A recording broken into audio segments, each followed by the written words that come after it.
आदरणीय जयंत पाटील साहेब किंवा कुठे काल मला दिसले टीव्हीवर म्हटलं आता ते बी इथंच आहे.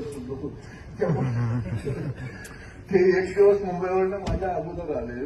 मी आपला एक दिवस लेट आलो. म्हटलं आपण आपलं कासव गतीनं जाऊ, हळूहळू शरद जिंकू, काही गडबड करायची गरज नाही. आणि म्हणून मी कदम साहेबांनाही म्हटलं की त्यांना तुम्ही आता काल कसा निरोप पोहोचवत आहे बघा. म्हटलं काल थोडं काही गडबडीमध्ये ते असतील, पण म्हणलो निरोप द्या. पण मला सकाळी मी फारसा लेट येत नाही, पण 2 कार्यक्रम उरकून मला वाटलं तुम्ही टायमिंगमध्ये येत आहे की नाही. म्हटलं जरा उशीर होईल म्हणून मी उशीर आलो. पण अलीकडे काही का असे ना त्यांचं जरा टायमिंगचे अचूक धरायला लागलेले. कारण अलीकडे ते टायमिंग चुकून याची दक्षता फार घेतील, पण कधी तर टायमिंग चुकवत जावा म्हणजे आमचाही नंबर लागत नाही. पण मग काही हरकत नाही.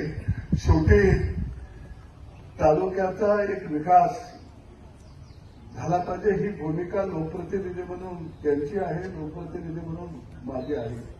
शेवटी घार आकाशी उंच उंच कधीही तिनं भरारी घेतली तिथं लक्ष पिल्यापाशी असतं.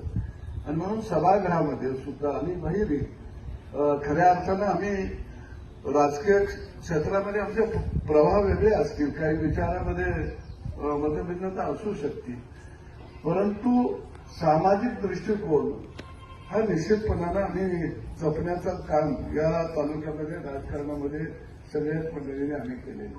आणि तालुक्यासाठी एखादी गोष्ट येत असेल तर कदम साहेब आम्ही खरोखर समन्वय राखून या ठिकाणी काम करण्याचा प्रयत्न करतो.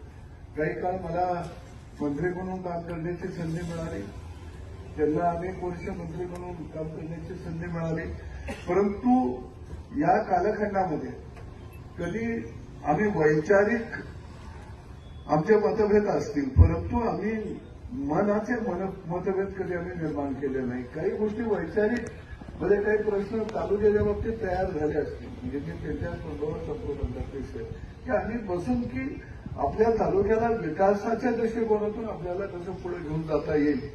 निश्चितपणानं हा दृष्टिकोन डोळ्यासमोर ठेवून या तालुक्यामध्ये विकासाचा प्रवाह वाहता राहिला पाहिजे ही भूमिका निश्चितपणानं आम्हा दोघांची राहिली.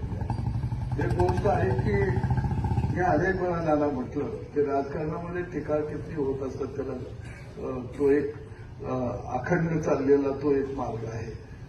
परंतु मला बापूंच्या मार्गदर्शनाखाली मला काम करण्याची एक मोठी संधी माझ्या आयुष्यामध्ये मला मिळाली.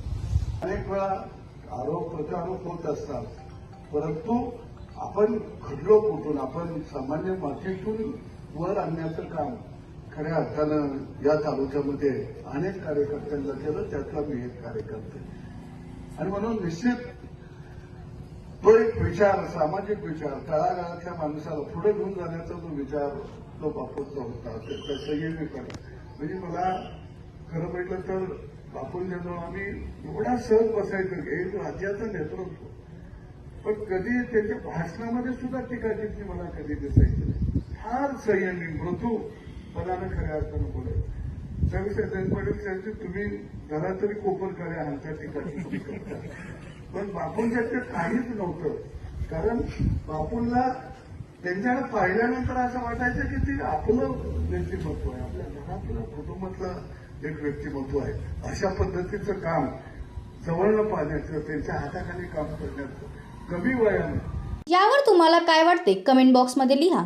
चॅनलला सबस्क्राईब केले नसेल तर नक्की सबस्क्राईब करा. जय महाराष्ट्र.